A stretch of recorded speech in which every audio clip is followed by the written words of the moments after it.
There are times when things don't go according to plan. I understand that. It is how it goes, especially being a Minnesota Vikings fan. I'm used to it by now. Totally used to it. However, I do think it's worth mentioning with the way the Vikings played today is it was awful. It was absolutely awful. And I think that honestly, if we're going to be honest with ourselves, it wasn't pretty in any form or aspect of it. And you know what? Hats off to the Bengals. They went out and got the win. It is what it is for the Vikings. But it does not hurt any less, and I think I think this is a tough loss for the Vikings. Being in a spot where you had multiple. I mean, it honestly was to the point where I over 19 total penalties for the Vikings. I mean, it was just awful. It really, really was. They just couldn't get anything going a lot of the time. Kirk Cousins finished the game 36 of 49, 351 and 2 teddies. Now, it really wasn't on Kirk. I thought he played relatively well and did some good things down the line. But I do think that it does come down to a couple of different things. I think it comes down to offensive line not giving him enough time. Dalvin Cook couldn't really run the football. 20 carries, 61 yards, and a touchdown. So the offensive line struggled in a lot of capacity. Now we'll wait back and watch the tape and kind of just see how everything and where everything went wrong. But it just looked like he was pressured early and often and just could not get it going. And it was an absolute shame in all phases of it. But I think again you got to give props to the Bengals here. Absolutely nothing but love and respect for Joey Burrow coming out and doing his thing. I definitely think that, with how things went down, I mean, Delvin, obviously the fumble was a tough thing to watch. But at the end of the day, you just want nothing but the best. I mean, you expect nothing but the best from a guy like Dalvin Cook. So I'm just kind of wondering to see how this is all going to pan out and what's going to continue to go on. But we're going to take a couple things away from it. And so far, for me, I took away, obviously, Dalvin Cook needs to run the offensive line needs to pass block better altogether, really. That's just what it is, really, to be honest with you. Adam Thielen finished the day with 9 catches for 92 yards and 2 touchdowns. Thought he was leading the way there.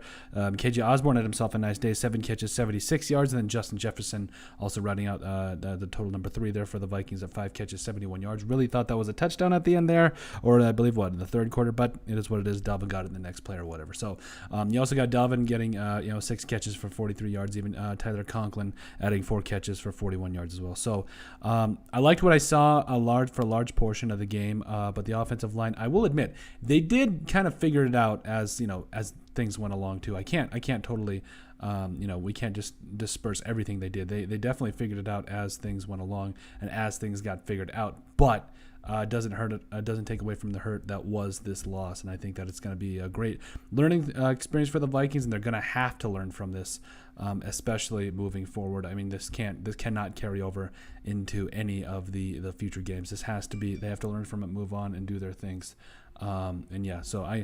It does sting a little bit, but I think the Vikings have a lot to be able to take away from this and hopefully gain a little bit more experience. So as far as the Vikings, though, going out the rest of the way, if you look at here, the Vikings, the defense really stepped up. I actually really liked what I saw from the defense.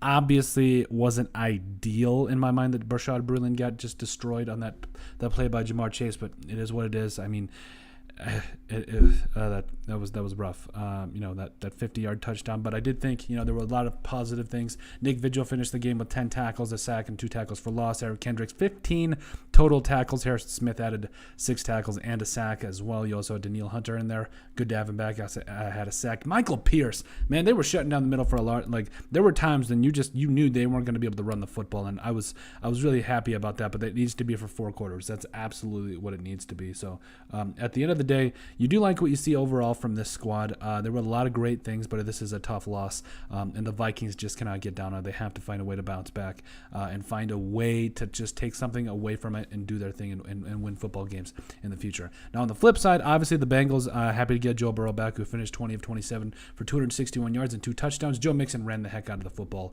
He really did. 29 carries, 127 yards, and a touchdown.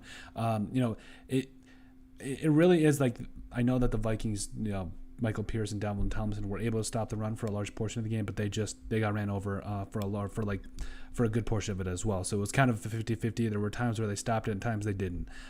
Also, you got Jamar Chase, who had 5 catches for 101 yards and a touchdown. T. Higgins added 4 for 58. Went out there, I believe, in the third quarter. I think he was a little bit dehydrated, or maybe it was the second, but I believe he made a comeback as well. Then C.J. Uzomoa also had a big catch there, 30-some-out yards towards the end. Tyler Boyd, 3 catches, 32 yards. So overall, you liked this Bengals defense. The commentators were talking about it, but this Bengals defense really stepped up as well, and you like what you saw there because they put a lot of stock into that defense, and they made a lot of plays. Jesse Bates out there, one of the best, most underrated safeties in the entire NFL. Jermaine Pratt, who came up with that fumble by, I don't think it was a fumble, by Dalvin Cook, but then you also got Larry Ogunbonjobi, who had a sack, and also B.J. Hill had a couple sacks as well. So a lot to take away.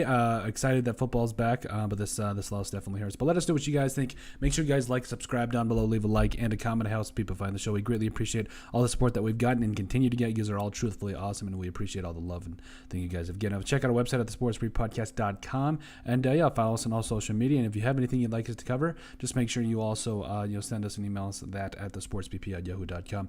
But with that, let us know what you guys think about our Heroes and Zeros segment from the Vikings.